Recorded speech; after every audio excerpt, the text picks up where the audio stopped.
Hello friends, welcome to my YouTube channel CK education hub.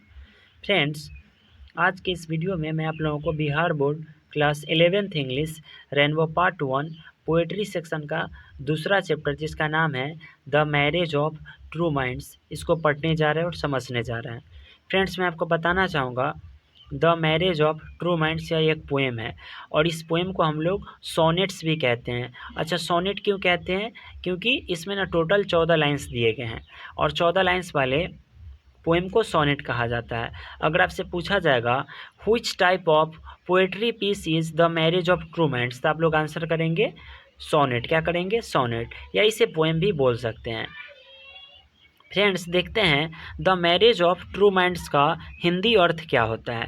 Friends, मैं आपको बताना चाहूँगा मैरिज मीन्स होता है मिलन और ट्रू मीन्स होता है सच्चा या सच्चे होते हैं और माइंड्स मीन्स होता है मन।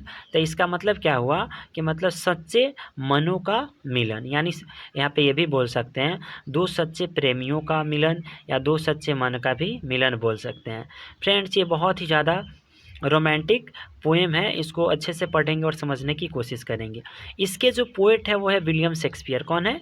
William Shakespeare. फ्रेंड्स, मैं आपको बताना चाहूँगा विलियम शेक्सपियर जो है इंग्लिश लिटरेचर के यानी अंग्रेजी साहित्य के बहुत बड़े पोएट हैं, मतलब ग्रेटेस्ट पोएट है। तो आइए फ्रेंड्स, इस पोएम को पढ़ने से पहले इसके जो पोएट है विलियम शेक्सपियर, इनके बारे में पढ़ते हैं और समझने की कोशिश करते हैं, क्योंकि इनके जो बायोग्राफी होता है, इनका जो इंट्रोडक्शन होता है, इससे भी बहुत सारे क्वेश्चंस को पूछे जाते हैं एग्जाम में। तो आइए फ्रेंड्स, सबसे पहले इनके इंट्रोडक्शन को पढ़ते हैं और समझते हैं। लिखा गया है William Shakespeare was born in 1564 and died in 1616, यानी विलियम शेक्सपियर का जन्म 1564 में हुआ और इनकी मृत्यु 1616 में हो गई। The greatest poet and play right in English, देखिए इसमें लिखा गया है इन इंग्लिश यानी अंग्रेजी में, यानी अंग्रेजी के वो सबसे महान पोएट यानी कवि एंड प्ले राइट, और क्या थे? नाटककार थे। यानी अंग्रेजी में सबसे महान कवि और नाटककार कौन थे? तब विलियम शेक्सपियर थे। आइए देखिए इनके बारे में आगे क्या लिखा गया है। was the third of 8th children born to a glove maker in Stratford upon Avon in England। इनका जन्म जिस फैमिली में हुआ था वो जो मतलब वो जो लोग थे वो क्या बनाते थे? ग्लव्स बनाते थे। क्या बनाते थे? ग्लव्स बनाते थे। और ये ग्लव मेकर जो फैमिली था वह कहाँ पे रहता था?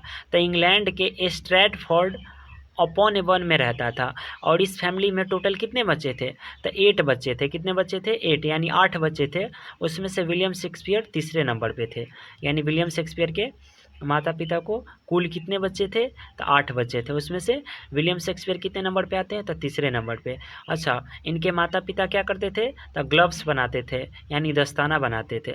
और रहते कहाँ पे थे? तो इंग्लैंड के स्ट्रैटफोर्ड अपॉन एवन में रहते थे और यहीं पे इनका जन्म हुआ था। आगे क्या लिखा गया इनके बारे में? He received little formal education. देखिए, फॉर्मल एजुकेशन का मतलब क्या होता है? औपचारिक शिक्षा। क्या होता है? औपचारिक शिक्षा, यानी ये ज़्यादा पढ़ाई लिखाई नहीं किए थे, काम चलाने लायक ये थोड़ा बहुत पढ़ लिए थे। देखिए आगे क्या लिखा गया है। Eight 18 he married any Hathaway. जब वो 18 साल के होते हैं, जब 18 साल के आयु में, ठीक है, यानी 18 वर्ष की अवस्था में वह शादी कर लेते। किससे? तो एनी हैथवे से। किससे करते हैं? एनी हैथवे से। 8 ईयर्स हिज सीनियर। ये जो एनी हैथवे है इनसे 8 साल सीनियर रहती है, मतलब 8 साल बड़ी रहती है। And soon moved to London. जैसे ही मतलब ये 18 साल की अवस्था में शादी करते हैं, उसके बाद ये एनी हैथवे के साथ यानी अपनी पत्नी के साथ कहाँ चले जाते हैं? लंदन चले जाते हैं।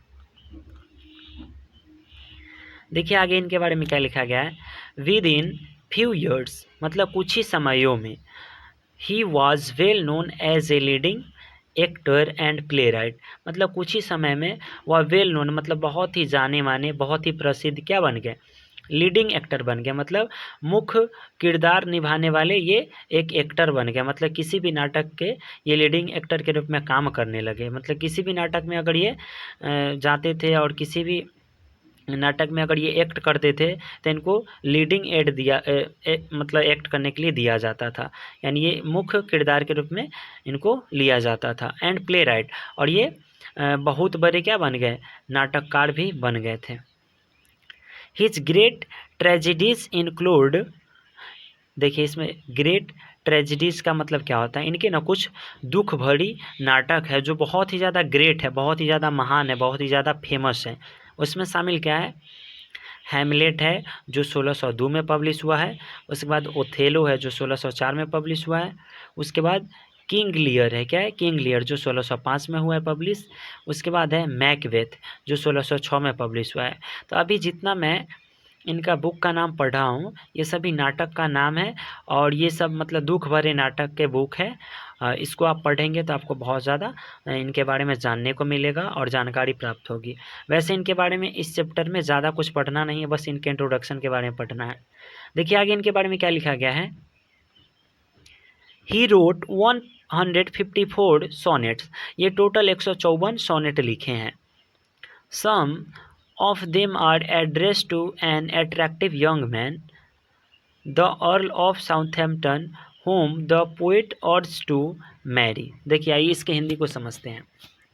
ये टोटल 154 सोनेट्स लिखे हैं, जिसमें से कुछ जो सोनेट है उसमें ना वो एड्रेस्ड किए हैं, मतलब एड्रेस्ड मतलब होता है संबोधित करना। तो किसको संबोधित करके लिखे हैं, तो एन एट्रैक्टिव यंग मैन, मतलब जो खूबसूरत और ये जो मतलब हैंडसम, जो एट्रैक्टिव, जो आकर्षक जो नौजवान होता है उसको संबोधित करते हुए लिखे हैं। अच्छा, ये जो एट्रैक्टिव जो यंग मैन होता है वो कौन सा है, तो साउथहैम्पटन का रहने वाला जो अर्ल है, मतलब साउथहैम्पटन का जो राजा होता था, जो नौजवान राजा सब होता था, उसी को संबोधित करते हुए ये बहुत सारे सोनेट को लिखे हैं, जिसमें यह साउथहैम्पटन के अर्ल से, मतलब साउथहैम्पटन के जो राजा होते हैं उन्हें ये शादी करने के लिए, मैरी यानी शादी करने के लिए क्या करते हैं, अर्ज करते हैं, यानी कहते हैं और रिक्वेस्ट करते हैं। देखिए आगे क्या लिखा गया इनके बारे में, others to a mysterious dark lady, मतलब कुछ जो इनका सोनेट है उसमें वो साउथहैम्पटन के अर्ल को संबोधित करते हुए और उनको शादी करने के लिए अर्ज करते हैं और शादी करने के लिए कहते हैं, और इस बात को जिक्र करते हुए सोनेट लिखे हैं। और कुछ सोनेट में वह मिस्टीरियस डार्क लेडी को संबोधित करते हुए सोनेट लिखे हैं, मतलब कविता लिखे हैं। मिस्टीरियस मतलब होता है रहस्यमय, और डार्क लेडी मतलब होता है सांवली औरत, ठीक है। तो रहस्यमय सांवली औरत को संबोधित करते हुए भी ये बहुत सारे सोनेट लिखे, बहुत सारे पोएम लिखे हैं। A love triangle two man to a woman is suggested in a number of sonnets. Number of sonnets का मतलब होता है ज़्यादातर सोनेट्स में, ज़्यादातर इनकी कविताओं में क्या देखने को मिलता है, लव ट्रेंगल देखने को मिलता है। क्या देखने को मिलता है, लव ट्रेंगल। अच्छा, लव ट्रेंगल का मतलब होता है प्रेम त्रिकोण। इसमें क्या होता है, to men to a women, मतलब एक ही महिला रहती है और उसको चाहने वाले और उसको प्यार करने वाले दो पुरुष होते हैं। इसे हम लोग क्या कहते हैं, लव ट्रेंगल कहते हैं। क्या कहते हैं, लव ट्रेंगल। तो इनके नंबर ऑफ सोनेट्स मतलब ज़्यादातर सोनेट्स में इस बात का जिक्र किया गया है और इस तरह से मतलब उसको निर्देशित किया गया है कि इसमें ना एक महिला रहती है और दो जो लोग रहते हैं उन्हें चाहते हैं और प्रेम करते हैं। देखिए आगे क्या लिखा गया है, the marriage of true minds is 116th sonnet which defines the nature of true love। देखिए ये the marriage of true mind जो है ये भी एक सोनेट है। तो इनका कै नंबर पर ये सोनेट आता है, तो 116वां सोनेट है, जिसमें ये जो विलियम शेक्सपियर है ट्रू लव के नेचर को, ठीक है, यानी जो ट्रू लव होता है, जो सच्चा प्यार होता है, जो सच्चा प्रेम होता है, उसके नेचर को, उसके प्रकृति को इसमें बहुत ही अच्छे तरीके से डिफाइन किए हैं, मतलब उसका व्याख्या किए हैं। आइए फ्रेंड्स आगे देखते हैं, इस पोएम को पढ़ते हैं, पोएम में क्या लिखा गया। फ्रेंड्स मैं आपको बताना चाहूँगा ये जो पोएम है, इस पोएम में टोटल 14 लाइन्स दिए गए हैं। कितने लाइन्स दिए गए हैं, 14 लाइन्स दिए गए हैं। अच्छा, विलियम शेक्सपियर का जो सोनेट होता है उसमें ना 3 क्वार्टरेंस दिया जाता है। क्या दिया जाता है, क्वार्टरेंस। फ्रेंड्स मैं आपको बताना चाहूँगा जो 4 लाइन वाले जो स्टांजा होते हैं, 4 लाइन वाले जो पैराग्राफ्स होते हैं उसे हम लोग क्वार्टरेंस कहते हैं। क्या कहते हैं, क्वार्टरेंस। देखिए इसमें कितने लाइन्स दिए गए हैं, 1 2 3 4, तो यानी ये एगो क्वार्टरेंस हो गया, ठीक है। तो देखिए इस तरह के कितने क्वार्टरेंस इसमें दिए गए, एगो ये हो गया और दूसरा ये वाला हो गया और तीसरा ये वाला हो गया, यानी टोटल 4 3 जा 12, यानी टोटल कितने लाइन्स हो गए, 12 लाइन्स हो गए। और देखिए लास्ट में ना 2 लाइन का एक स्टांजा दिया रहता है जिसे कपलेट कहते हैं। क्या कहते हैं, कपलेट। यानी ये इसमें टोटल 3 क्वार्टरेंस दिए गए हैं और एक कपलेट दिया गया है। तो आइए फ्रेंड्स ये बड़े ही खूबसूरत और रोमांटिक लव स्टोरी वाले पोएम को, सोनेट को पढ़ते हैं और समझने की कोशिश करते हैं। आप इसे पढ़ेंगे तो आपको बहुत ज़्यादा मज़ा आएगा। तो फ्रेंड्स, आप लोग इस वीडियो में बने रहेंगे और इसके हिंदी अर्थ को समझेंगे। लिखा गया है the marriage of true minds, यानी दो सच्चे प्रेमियों का मिलन। देखिए इसमें क्या लिखा गया है। विलियम शेक्सपियर क्या कहते हैं पहले क्वार्टरेंस में, let me not to the marriage of true minds admit impediments, love is not love which alters when it alternation finds or bends with the remover to remove. देखिए सबसे पहले इसमें कुछ वर्ड्स दिए गए हैं, उसके हिंदी को समझते हैं। मैरिज मीन्स होता है मिलन। अच्छा, एडमिट मीन्स होता है एक्सेप्ट करना, यानी स्वीकार करना, मानना। इम्पेडिमेंट्स मतलब होता है बाधा, जिसे इंग्लिश में ऑब्स्टेकल्स भी कहते हैं। अच्छा, अल्टर्स मीन्स होता है बदलना। बेंड्स मीन्स होता है झुकना। और रिमूवर मतलब होता है मिटाने वाला, और रिमूव मतलब होता है मिटना। देखिए ये पूरा जो क्वार्टरेंस है, ये पूरा जो स्टैंजा है, इसमें विलियम शेक्सपियर कहते हैं कि मैं इस बात को मानने के लिए, ठीक है, ये कहते हैं let me not to the marriage of true minds. ये इनका मानना है कि जो मतलब ट्रू माइंड, जो सच्चे जो प्रेमी होते हैं, उनके मैरिज में, उनके मिलन में मतलब कोई इम्पेडिमेंट्स है, मतलब कोई बाधा है, ठीक है, कोई प्रॉब्लम्स है, इस बात को ये मानते ही नहीं है। यानी इनका ये मानना है कि जो सच्चे प्रेमी होते हैं, जो सच्चे मन से एक दूसरे को चाहते हैं, एक दूसरे को सच्चे मन से प्रेम करते हैं, उनके मैरिज में यानी उनके मिलन में कोई भी इम्पेडिमेंट्स नहीं आ सकता है, कोई भी बाधा नहीं आ सकता है। और दुनिया की कोई भी बाधाएं, दुनिया की कोई भी प्रॉब्लम्स दो सच्चे प्रेमियों के मिलन में नहीं आ सकते हैं और मिलने से नहीं रोक सकते हैं। मतलब दो सच्चे प्रेमी जो होते हैं वो एक होकर ही रहते हैं और उसके बीच कोई भी बाधाएं नहीं आती है। देखिए आगे वह क्या कहते हैं, लव इज़ नॉट लव, मतलब वह प्रेम प्रेम ही नहीं होता है, व्हिच अल्टर्स, जो बदल जाता है, व्हेन इट अल्टरनेशन फाइंड्स। इनका कहना है कि वह प्रेम प्रेम ही नहीं होता है जिसको, जो बदल जाता है, जिसको बदलने का मौका मिला, जैसे उसे अल्टरनेशन मिला कहीं पे, ठीक है, तो वह बदल गया, वह अल्टर हो गया, इसका मतलब वह सच्चा प्रेम है ही नहीं। फ्रेंड्स, मैं यहाँ पे आपको बताना चाहूँगा, कुछ लोग जो होते हैं ना, वो मतलब खूबसूरती से मतलब प्रेम करते हैं। अगर कोई अट्रैक्टिव है, अगर कोई बहुत ही ज़्यादा खूबसूरत है, आकर्षक है, तो लोग उसे देखकर उसे प्रेम करने लगते हैं। लेकिन अगर उससे भी ज़्यादा कोई खूबसूरत दिख जाती है तो लोग जो है बदल जाते हैं और उस दूसरी की ओर अट्रैक्ट हो जाते हैं। तो ऐसे लव को, ऐसे प्रेम को विलियम शेक्सपियर प्रेम मानते ही नहीं हैं। आगे वह कहते हैं और bends with the remover to remove. ये कहते हैं कि मतलब वह प्रेम प्रेम ही नहीं है और वह प्रेमी है ही नहीं, सच्चा प्रेमी है ही नहीं, जो किसी के डराने से, जो किसी के धमकाने से, जो किसी के मिटाने से मिट जाए। उनका ये मानना है कि जो सच्चे प्रेमी होते हैं ना, वो किसी के झुकाने से, बेंड्स मतलब होता है झुकना, किसी के झुकाने से या किसी के मिटाने से या किसी के डराने से या किसी के धमकाने से ना वो डरते हैं और ना ही झुकते हैं। यानी सच्चे प्रेमी मतलब कितना भी बाधा क्यों ना आ जाए, कितने भी ऑब्स्टेकल्स मतलब कितनी भी प्रॉब्लम्स क्यों ना आ जाए, लेकिन वो एक होकर ही रहते हैं और वह जिससे प्रेम करते हैं उसी से करते हैं, ना कि उससे ज़्यादा अगर कोई खूबसूरत दिख जाए तो उससे प्रेम करने लगे। ट्रू लव का मतलब यही होता है। तब पहला जो ये क्वार्टरेंस था उसमें विलियम शेक्सपियर ये बताना चाहते हैं कि मैं इस बात को बिल्कुल भी नहीं मानता हूँ कि दो सच्चे प्रेमियों के मिलन में कोई बाधाएं आती है, कोई प्रॉब्लम्स आता है। उनका ये भी मानना है कि वह लव ही नहीं होता है, वह प्रेम ही नहीं होता है, जिसको बदलने का मौका मिले तो बदल जाए और जिसे कोई डराए या झुकाए या धमकाए तो वो डर जाए और झुक जाए। ये प्रेम का मतलब, ये प्रेम नहीं होता है, सच्चा प्रेम ये नहीं होता है। आइए फ्रेंड्स अगले स्टांजा को देखते हैं, अगले क्वार्टरेंस को देखते हैं, इसमें वह क्या बताना चाहते हैं। इसमें लिखा गया है, oh no it is an ever fixed mark. ये प्रेम के बारे में कहते हैं कि ये जो प्रेम है ना, एवर फिक्स्ड मार्क है, मतलब अमिट चिन्ह है, मतलब ये एक मतलब ऐसा प्रतीक है जो कभी मिट नहीं सकता है। आगे क्या कहते हैं, that looks on tempests and is never shaken. Tempests मतलब होता है आंधी तूफान, मतलब कितना भी प्रॉब्लम्स क्यों ना आ जाए, कितनी बड़ी बाधाएं, कितनी बड़ी तूफान क्यों ना आ जाए, फिर भी ये नेवर सेकंड मतलब ये कभी भी फिर भी ये बदलता नहीं है, फिर भी ये हिलता नहीं है। मतलब जो सच्चे प्रेमी होते हैं उनके लाइफ में, उनके जीवन में कितनी भी बाधाएं, कितने बड़ा तूफान क्यों ना आ जाए, लेकिन वो डरते नहीं हैं और वो मतलब बदलते नहीं हैं। ऐसा नहीं कि आज मेरा अच्छा वक्त चल रहा है तो आप मेरे साथ हैं, कल मेरा वक्त अच्छा नहीं चलेगा तो आप डर जाएंगे और मुझसे अलग हो जाएंगे, मुझसे जुदा हो जाएंगे, ऐसी कोई बात नहीं है। जो सच्चे प्रेमी होते हैं कितना भी प्रॉब्लम्स क्यों ना आ जाए वो एक दूसरे के साथ रहते हैं और वो डरते नहीं हैं। देखिए आगे वह क्या कहते हैं, it is the star to every wandering bark. ये जो है ना मतलब लव का कंपेयर करते हैं स्टार से, मतलब उस तारा से करते हैं जो वांडरिंग बार्क, जो मतलब भटके हुए नाविक को रास्ता दिखाता है। फ्रेंड्स मैं आपको बताना चाहूँगा, एक स्टार होता है जिसे हम लोग पोल स्टार कहते हैं और हिंदी में ध्रुव तारा कहते हैं। तो ये जो ध्रुव तारा होता है ना, समुद्र में भटके हुए नाविक को दिशा का ज्ञान देता है, दिशा के बारे में बताता है, उसको सही रास्ता बताता है।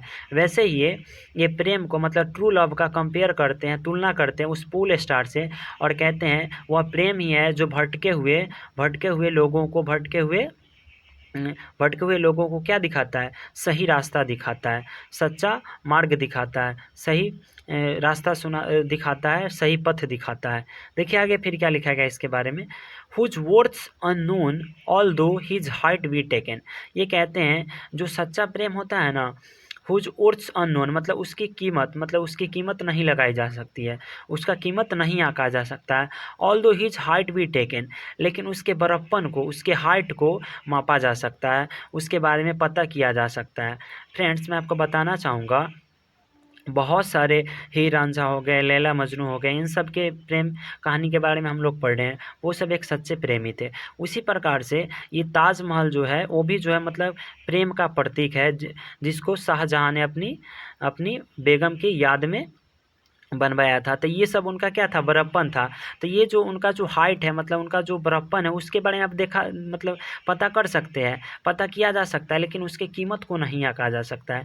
यानी शाहजहाँ अपनी बेगम के लिए जो ताजमहल बनवाया, हम उसकी खूबसूरती को देख सकते हैं, उस चीज़ को देख सकते हैं, बट वो अपनी बेगम से कितना प्यार करते थे, कितना प्रेम करते थे, उसके बारे में बस सोच सकते हैं, उसकी हम कीमत नहीं लगा सकते हैं। यही बात इसमें लिखा गया है।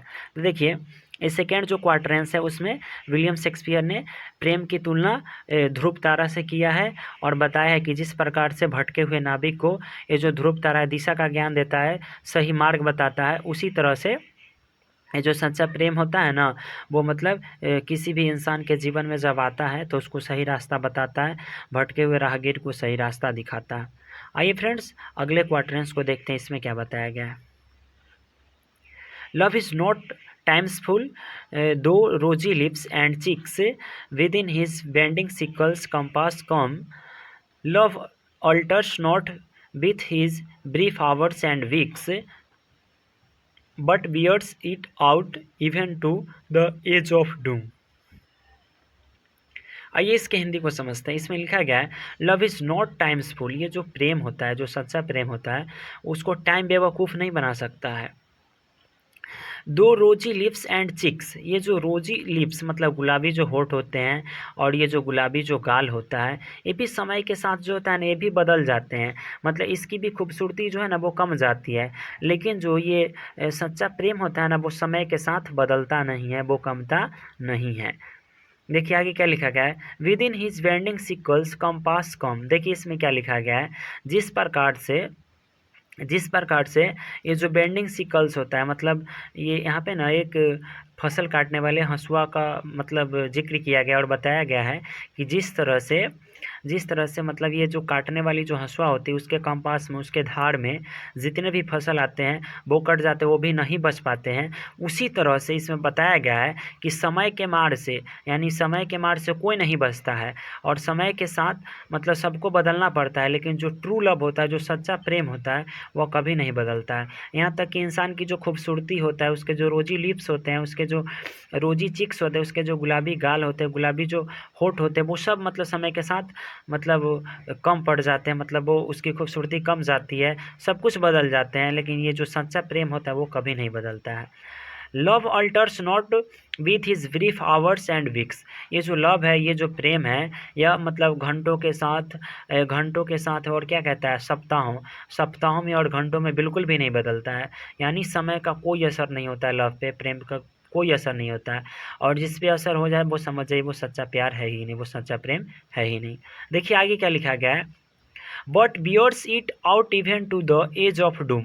देखिए डूम का मतलब होता है कयामत के दिन, मतलब सबसे जब आपका बुरा वक्त आ जाए, एकदम आपके लाइफ में कुछ भी ठीक नहीं चल रहा हो, उस वक्त तक भी ये जो लव होता है ना, ये सच्चा प्रेम जो होता है वो आपके साथ रहता है, वो सब कुछ सह लेता है। बियर्स मतलब होता है सहना, मतलब आपके लाइफ में कितना भी प्रॉब्लम्स क्यों ना आ जाए, लेकिन आपसे जो सच्चा प्रेम करता है, जो सच्चे मन से आपको चाहने वाला है, वो आपके मतलब मरते दम तक आपके साथ रहेगा और वो बदलेगा नहीं। तो फ्रेंड्स ये जो तीसरा क्वाड्रेंस था, इसमें विलियम शेक्सपियर ने ये बताने की कोशिश की है कि ये जो मतलब ट्रू लव होता है वो समय के साथ नहीं बदलता है, घंटों के साथ नहीं बदलता है, वर्षों के साथ भी नहीं बदलता है। यहाँ वो बताए हैं कि समय के साथ आपकी जो खूबसूरती है, आपके जो चेहरे खूबसूरत चेहरे हैं वो फीके पड़ जाएंगे, वो बदल जाएंगे, लेकिन जो सच्चा प्रेम होता है वो कभी नहीं बदलता है। समय का भी असर सच्चे प्रेम पे नहीं होता है। आइए फ्रेंड्स लास्ट स्टांजा जो 2 लाइन्स वाले जिसे कपलेट कहते हैं उसको पढ़ लेते हैं। It this be error and upon me proved, I never read nor no man ever loved। ये कहते हैं विलियम शेक्सपियर लास्ट स्टैंजा में कहते हैं, if this be error and upon me proved. ये कहते हैं कि जो लव का डेफिनेशन मैं दिया हूँ, जो सच्चे प्रेम के बारे में व्याख्या किया हूँ, अगर वह एरर है, अगर वह गलत है, अगर कोई मुझे गलत साबित करता है, आई नेवर रीड, तो उसके बाद मैं दोबारा लव के बारे में कुछ नहीं लिखूंगा, यानी मैं लिखना ही बंद कर दूंगा। Nor no man ever loved, और ये कहते हैं अगर कोई मुझे गलत साबित करता है, अगर कोई मेरी व्याख्या को गलत कहता है, तो मैं लिखना बंद कर दूंगा, और समझ जाइए कि जो मुझे गलत साबित कर रहा है वो इंसान कभी किसी से सच्चा प्रेम किया ही नहीं है। तो फ्रेंड्स ये रहा विलियम शेक्सपियर का बहुत ही रोमांटिक और बहुत ही सुंदर सोनेट जिसका नाम है द मैरिज ऑफ ट्रूबेंट्स। फ्रेंड्स इस पोएम को मैं बहुत अच्छे तरीके से समझाया हूँ। अगर आपको भी ये पोएम अच्छा लगा होगा, अगर मेरे द्वारा दी गई जानकारी आपको समझ में आई होगी, तो आप मेरे इस वीडियो को लाइक करेंगे और कमेंट करके बताएंगे कि इस वीडियो का कौन सा पार्ट आपको समझ में नहीं आया और कौन सा पार्ट आपको बहुत अच्छा लगा। फ्रेंड्स आप मुझे कमेंट करके ज़रूर बताइएगा, मैं आपके कमेंट्स का इंतज़ार करूंगा और उसका जवाब भी दूंगा। अगर आपको ये मेरी वीडियो अच्छी लगी होगी तो लाइक तो करेंगे ही, लेकिन अगर मेरे चैनल को आपने सब्सक्राइब नहीं किया होगा जिसका नाम है सीके एजुकेशन हब, तो आप मेरे इस चैनल को सब्सक्राइब भी करेंगे और अपने दोस्तों के साथ शेयर भी करेंगे। ठीक है फ्रेंड्स, मेरे वीडियो को देखने के लिए धन्यवाद और मिलते हैं इसी तरह के कोई दूसरे नए इंपॉर्टेंट वीडियो के साथ।